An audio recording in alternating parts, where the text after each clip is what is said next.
కమలం నేతల్ని Babri case వెంటాడుతోంది. BJP అగ్రనేతలకు సుప్రీంకోర్టులో చుక్కెదురైంది. బాబ్రీ మసీదు కూల్చివేత ఘటనలో కాషాయ నేతల్ని కుట్రదారులుగా చేరుస్తూ సర్వోన్నత న్యాయస్థానం ప్రకటించింది. అలాగే ఆ పార్టీ కురువృద్ధుడు అద్వానీకి కూడా షాక్ ఇచ్చింది. బాబ్రీ మసీద్ కేసులో బీజేపీ సీనియర్ నేతలకు ఎదురు దెబ్బ తగిలింది. బ్రేకింగ్ న్యూస్ చూస్తున్నాం. గతంలో అలహాబాద్ హైకోర్టు ఇచ్చిన తీర్పును సుప్రీంకోర్టు పక్కన పెట్టింది. లక్నపూర్ ట్రయల్ కోర్టు విచారణకు గ్రీన్ సిగ్నల్ ఇచ్చింది. బీజేపీ నేతలపై కుట్ర కేసును పునరుద్ధరించాలన్న సిబిఐ వాదనతో ఏకీభవిస్తూ అద్వానీ సహా ఆరోపణలు ఎదుర్కొంటున్న బీజేపీ నేతలను కుట్రదారులుగా కోర్టు చేర్చింది. అద్వానీని మళ్లీ విచారించాలంటూ ఆదేశించింది. 2 ఏళ్లలో విచారణ పూర్తి చేయాలని సుప్రీం సిబిఐని ఆదేశించింది.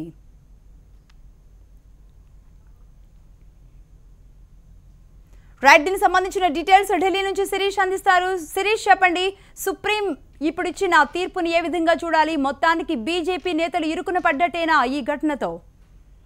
తప్పకుండా లక్ష్మి, ఎందుకంటే బాబ్రీ మసీద్ కూల్చివేత కేసులో భారతీయ జనతా పార్టీకి సంబంధించిన అగ్రనేతలందరూ కూడా ఈ కేసులో వాళ్ళందరికీ కూడా గట్టి ఎదురు దెబ్బ కలిగిందని చెప్పొచ్చు. ఈ కేసుకు సంబంధించి గతంలో హైకోర్టు ఇచ్చిన అలహాబాద్ హైకోర్టు ఇచ్చిన తీర్పును సుప్రీంకోర్టు ఈ రోజు తన జడ్జిమెంట్ ద్వారా పక్కన పెట్టిందని చెప్పొచ్చు. వీళ్ళపై ఉన్న కేసులన్నింటినీ కూడా పునరుద్ధరించడానికి సిబిఐకు అనుమతి ఇవ్వడం కూడా జరిగింది. జస్టిస్ పిసి ఘోష్, అదేవిధంగా జస్టిస్ ఎఫ్ నారిమన్లతో కూడిన ధర్మాసనం ఈ తీర్పును వెలువరించింది. ఈ కేసు మొత్తం కూడా డే టు డే బేసిస్ లో రెండు సంవత్సరాల లోపు పూర్తి చేయాలని చెప్పేసి కూడా ఆదేశించడం కూడా జరిగింది. అయితే అద్వానీతో సహా దాదాపు 12 మంది పైన ఈ కుట్ర కేసు అనేది కూడా నమోదైనట్లుగా కూడా తెలుస్తున్నది. హమీమి మహబూబ్ అహ్మద్, అదేవిధంగా సిబిఐ వీళ్ళిద్దరు కూడా దాఖలు చేసిన అప్పీల పైన సుప్రీంకోర్టు విచారణ కూడా చేపట్టింది. ఈ విచారణకు సంబంధించి ఈ రోజు జడ్జిమెంట్ అనేది కూడా రావడం జరిగింది. అయితే బాబ్రీ మసీద్ కూల్చివేతకు సంబంధించి 2 కేసుల విచారణ అనేది కూడా వేరువేరు కోర్టుల్లో కొనసాగుతున్నట్టుగా కూడా తెలుస్తోంది. అయితే కరసేవకులకు సంబంధించిన కేసు అనేది లక్నో కోర్టులోను, అదేవిధంగా భారతీయ జనతా పార్టీ నాయకులందరికీ కూడా ప్రమేయం ఉన్న కేసు అనేది కూడా రాయబరేలీ కోర్టులో కూడా కొనసాగుతుంది. కాబట్టి వీళ్ళందరిపైన కూడా ఇక ముందు ఈ విచారణ అనేది కూడా కొనసాగే అవకాశం కూడా కనపడుతుంది. అయితే గతంలో ఈ కుట్ర కేసు విచారణను నిలిపివేయడం పట్ల కూడా సుప్రీంకోర్టు ఆందోళన వ్యక్తం చేయడం కూడా జరిగింది. వీళ్ళందరిపైన కూడా సప్లిమెంటరీ ఛార్జ్ షీట్ అనేది కూడా దాఖలు చేయాల్సిందిగా గతంలో సిబిఐని కూడా ఆదేశించడం కూడా జరిగింది. అలాగే నిందితులందరినీ కూడా ఒకేసారి విచారించాలని చెప్పేసి కూడా ట్రయల్ కోర్టుని సుప్రీంకోర్టు ఆదేశించింది. దీనికి సంబంధించి ఈ రోజు ఆదేశాలన్నింటినీ కూడా రావడం కూడా జరిగింది. అయితే సిబిఐ ఆలస్యంగా ఛార్జ్ షీట్ అనేది కూడా దాఖలు చేసినందుకు బీజేపీ నేతలపైన విచారణను నిలిపివేయాలని చెప్పేసి 2010లో అలహాబాద్ కోర్టు తీర్పు ఇచ్చింది. అయితే ఈ తీర్పును సిబిఐ సుప్రీంకోర్టులో సవాల్ చేయడం కూడా జరిగింది. సాంకేతిక కారణాలతోటి ఈ కేసు విచారణను నిలుపుదల చేయడాన్ని కూడా సుప్రీంకోర్టు ఈ రోజు తప్పుబట్టింది. అదేవిధంగా ఎన్ని రోజులు ఈ కేసు విచారణను మీరు కొనసాగిస్తారు? ఇప్పటికే చాలా సుదీర్ఘంగా కేసు అనేది కూడా విచారణ జరుగుతుంది. 1992లో ఘటన అనేది కూడా జరిగింది. ఇప్పటికీ కూడా ఇంకా విచారణ కొనసాగించడం పట్ల కూడా సుప్రీంకోర్టు తన యొక్క ఆగ్రహాన్ని వ్యక్తం చేయడం కూడా జరిగింది. కాబట్టి ఈ అద్వానీతో సహా మురళీ మనోహర్ జోషి, విజయ్ కటియార్, అదేవిధంగా కళ్యాణ్ సింగ్, ఉమా భారతి వీళ్ళందరికీ కూడా ఈ కేసులో ప్రమేయం ఉంది. వీళ్ళందరూ కూడా కరసేవకులను రెచ్చగొట్టేలాగా ఉపన్యాసాలు చేశారని చెప్పేసి కూడా కేసు నమోదైంది. కాబట్టి 2 సంవత్సరాల వరకు కేసు విచారణ అనేది కూడా కొనసాగుతుంది. కాబట్టి రాష్ట్రపతి పదవి పైన ఆశలు పెట్టుకున్న అగ్రనేతలందరికీ కూడా ఈ కేసు ఈ రోజు సుప్రీంకోర్టు ఇచ్చిన జడ్జిమెంట్ తోటి ఎదురుదెబ్బ జరిగిందని చెప్పి బీజేపీలో ఇప్పుడు 12 మందికి ఇది ఎదురుదెబ్బ.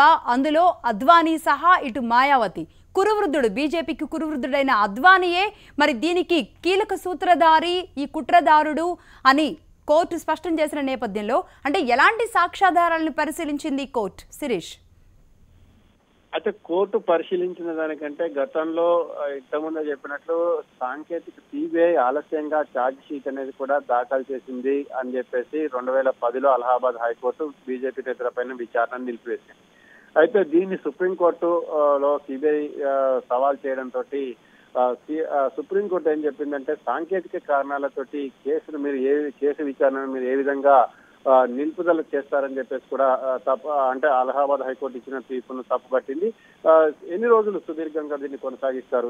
వీళ్ళకి సంబంధించి సిబిఐ ఏదైతే అనుబంధ ఛార్జ్ షీట్ ను దాఖలు చేయాలని చెప్పేసి సుప్రీంకోర్టు ఆదేశించింది. అనుబంధ ఛార్జ్ షీట్ అనేది కూడా దాఖలు చేసిన తర్వాత వీళ్ళందరి విచారణకు కూడా అనుమతించాలి. వీళ్ళపై ఉన్న ఛార్జెస్ ను మళ్ళీ దీనికి సంబంధించి కేసును ఓపెన్ చేయడానికి కానీ లేకపోతే అలహాబాద్ హైకోర్టు ఇచ్చిన తీర్పును పక్కన పెట్టి విచారణ కొనసాగించడానికి కానీ అనుమతించాలని చెప్పి సిబిఐ అభ్యర్థించడంతో సుప్రీంకోర్టు సిబిఐ అభ్యర్థనతో ఏకీభవించి వీళ్ళపైన విచారణకు ఆదేశించడం కూడా జరిగింది. ఈ విచారణ మొత్తాన్ని కూడా 2 కోర్టుల్లో అతి త్వరగా పూర్తి చేయాలని చెప్పేసి కూడా ఆదేశించారు.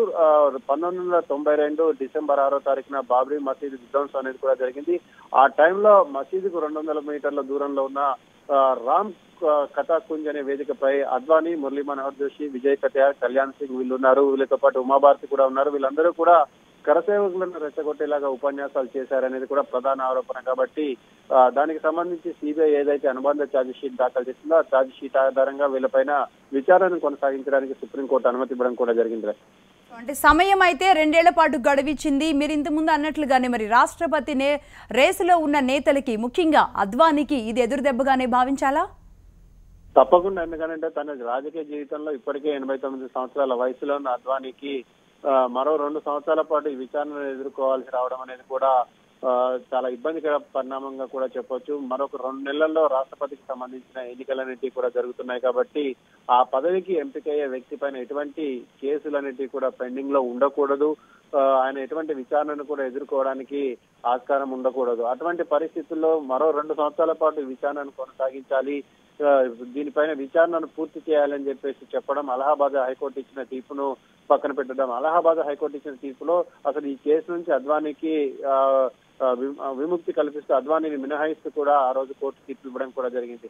కానీ ఈ రోజు సుప్రీంకోర్టు మాత్రం అద్వానీతో సహా మిగిలిన 13 మంది వీళ్ళందరిపైన కూడా అనుబంధ ఛార్జ్ దాఖలు చేయాలని చెప్పడం, విచారణకు అనుమతించడం అనేది కూడా దీన్ని బట్టి చూసినట్లయితే దాదాపు వాళ్ళ రాజకీయ జీవితానికి ఇది కొంతవరకు ఎండ్ కార్డ్ అని చెప్పేసి కూడా చెప్పొచ్చు. ఎందుకంటే ఉమాభారతి ఆరోగ్యం బాగాలేదు. మరోవైపు మురళీ మనోహర్ జోషి కూడా రాష్ట్రపతి అభ్యర్థికి తాను కూడా రేస్ లో ఉన్నానని చెప్పిన ప్రస్తుత పరిస్థితుల్లో వాళ్ళందరినీ నిలువరించడానికి ఈ కేసు అనేది ప్రధానంగా ఉపయోగపడే అవకాశం కూడా ఉంది. వాళ్ళు ఎంత ఒత్తిడి తెచ్చినప్పటికీ కూడా ఈ కేసు వల్ల ఉన్న అడ్డంకులు, ఈ కేసుకు సంబంధించి ఇప్పటికిప్పుడు విచారణ పూర్తి కావడం కానీ ఇప్పటికిప్పుడు వాళ్ళని ఈ కేసు నుంచి విముక్తులు చేయడం కానీ కుదరదు. కాబట్టి ఇక రాష్ట్రపతి పదవి పైన వాళ్ళు ఏదైతే ఆశలు పెట్టుకున్న ఆశలకి స్థిరపడినట్టే చెప్పొచ్చు లక్ష్మి.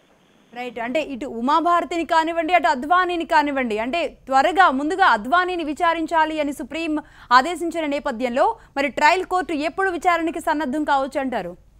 4 వారాల్లోపు వీళ్ళందరిపైన ఛార్జెస్ అనేవి ఫ్రేమ్ చేసి విచారణ ప్రారంభించాల్సిందిగా కూడా ఈ రోజు సుప్రీంకోర్టు తన తీర్పులు ఆదేశించడం కూడా జరిగింది. సాయంత్రానికి ఫుల్ జడ్జిమెంట్ కాపీ అనేది కూడా వస్తుంది. కాబట్టి ఆ జడ్జిమెంట్ కాపీలో మీరు అన్నట్లు ఏ కారణాలు ఏంటి అంటే కేసును ఎందుకు మరి రీఓపెన్ చేయాల్సి వచ్చింది, ఎందుకు సిబిఐకి అనుమతించాల్సి వచ్చింది అనే దాని గురించి పూర్తి జడ్జిమెంట్ అనేది కూడా వచ్చే అవకాశం కూడా ఉంది. కాబట్టి ఎంత అద్వానీ పై ఉన్న కేసును త్వరగా పూర్తి చేయాలన్నా కూడా 2 నెలల్లోపు కేసు పూర్తి కావడం అనేది కూడా దాదాపు అసాధ్యం. ఎందుకంటే ఈ మొత్తం విధ్వంసానికి సంబంధించిన కేసు పూర్తి అయ్యి దానికి సంబంధించిన విచారణను పూర్తి చేయడానికి 2 సంవత్సరాలు టైం ఇచ్చారు. కాబట్టి 2 నెలల్లోపు అద్వానీకి సంబంధించిన అద్వానీపై ఉన్న ఆరోపణలు తొలగిపోవడం, ఆయనకి క్లీన్ చిట్ ఇవ్వడం అనేది సాధ్యం కాని పని. ఒకవేళ ఆ విధంగా వచ్చినట్లయితే దానిపైన అనేక అనుమానాలు కానీ లేకపోతే విపక్షాల ఆందోళన కానీ వ్యక్తం చేయడం అనేది కూడా జరుగుతుంది. కాబట్టి ప్రస్తుత పరిస్థితుల్లో ఎవరైతే సీనియర్ నేతలను పక్కకు తప్పించాలన్న వ్యూహం ఏదైతే ఉందో ఆ వ్యూహం అనేది దీని ద్వారా నెరవేరినట్లుగా కూడా మనం చెప్పుకోవచ్చు. Right Shirish, thank you.